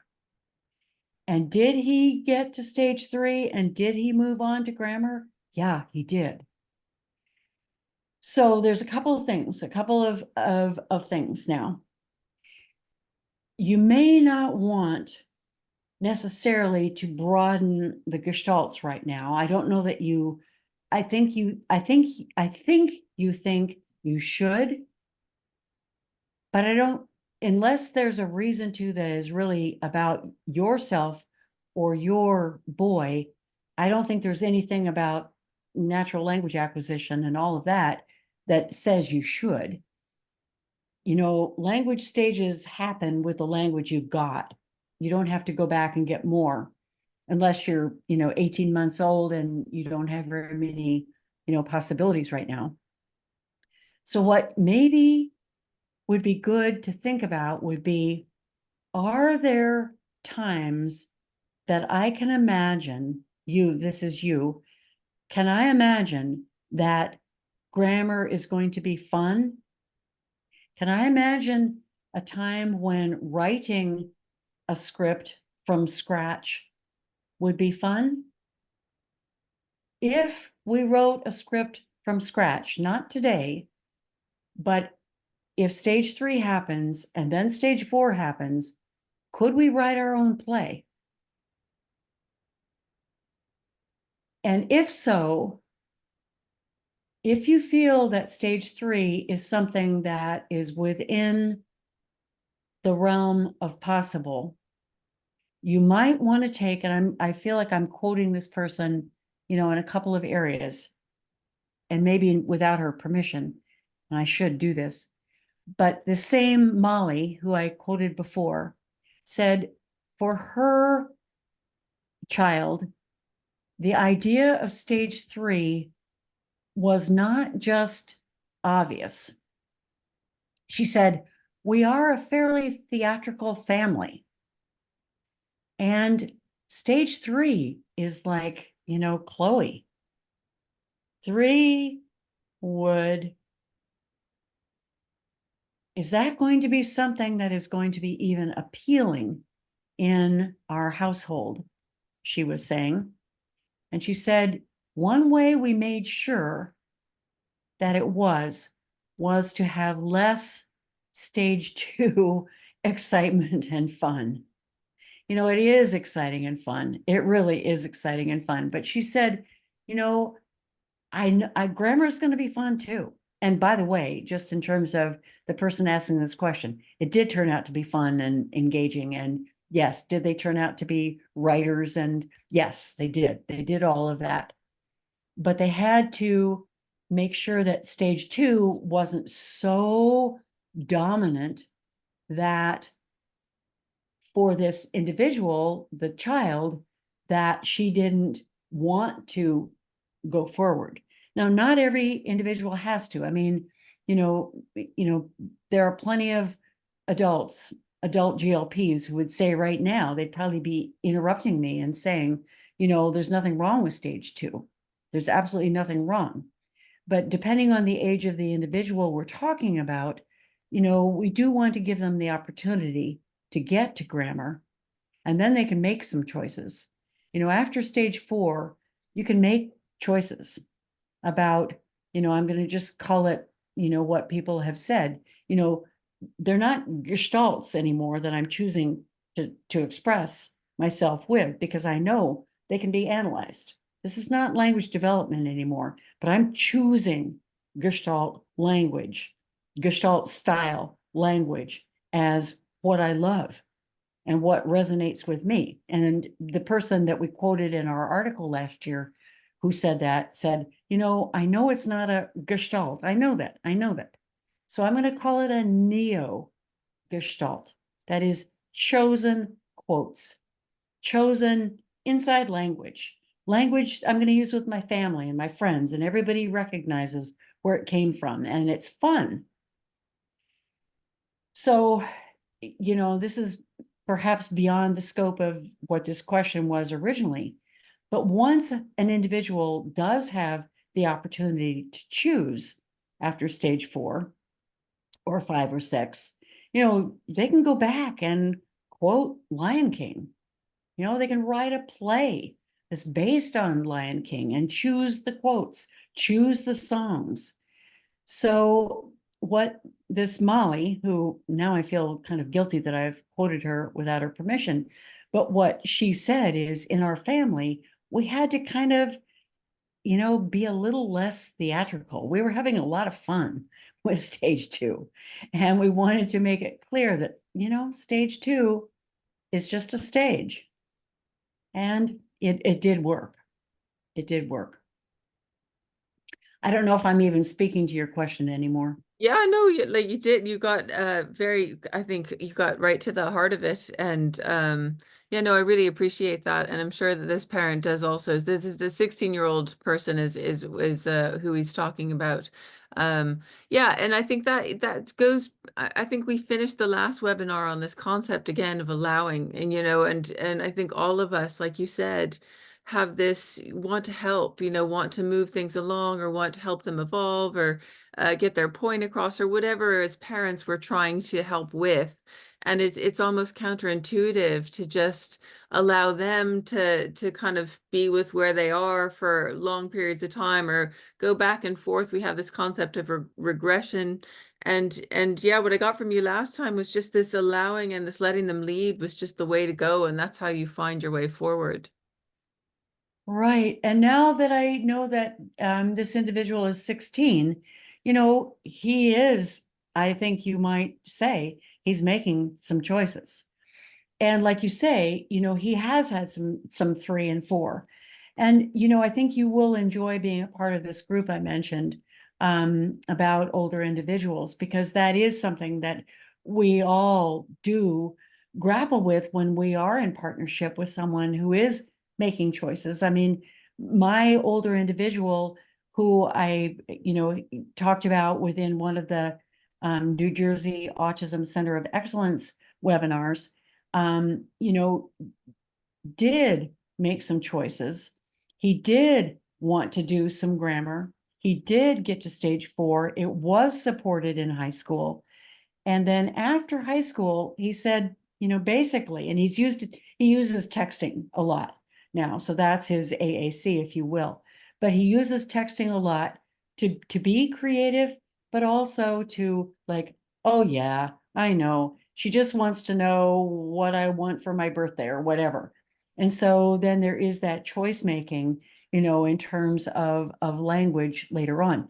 And here's one other thing we can say is because he's mitigating, that is your offspring, your son, you know, he can develop grammar into, you know, later teen years into the 20s. I mean, my older friend, you know, and he's just my friend now, he's 28, and he's still doing like dependent clauses. You know, does he choose to spend his time with if clauses all the time? No. But sometimes they really matter. Like, you know, I am gonna do that if whatever is the conditional part of it. So it's nice to have access, obviously, to a whole brain and to language that, you know, comes in many ways. Yeah. Wow. Yeah, well, thank you again so much. It looks like for the moment the questions have paused, but we will, if you are willing to come back, we would be so happy to get a little further into all this that you're bringing to us. Good. Yeah. Good. Yeah, Yeah. stage 2 is, yeah, the last person who wrote said about stage 2. Yeah, it is. Stage 2 is so much fun. Yeah. Okay, with that we can close. We like stage 2. Yes. Yeah. Okay, well, thank you all. Thank you, Michelle. Thank you all so much. Yeah, thank you for your time. I really appreciate it. You put so much into this and you share so much with us and you like it's just so generous. So thank you so much for that. You And are we'll very come back welcome. to you. Yeah, and here it is in the chat coming up again as well. Everyone sending their thanks. And this again is on our library so we can make it permanently available to everybody, which again is another huge gift. So so thank you for that, for being here. And we'll talk about maybe doing the third one in September or October when people come back from their holidays. Yeah. Okay. Good. Thanks a Sounds lot. fantastic. All right. Bye-bye. Bye.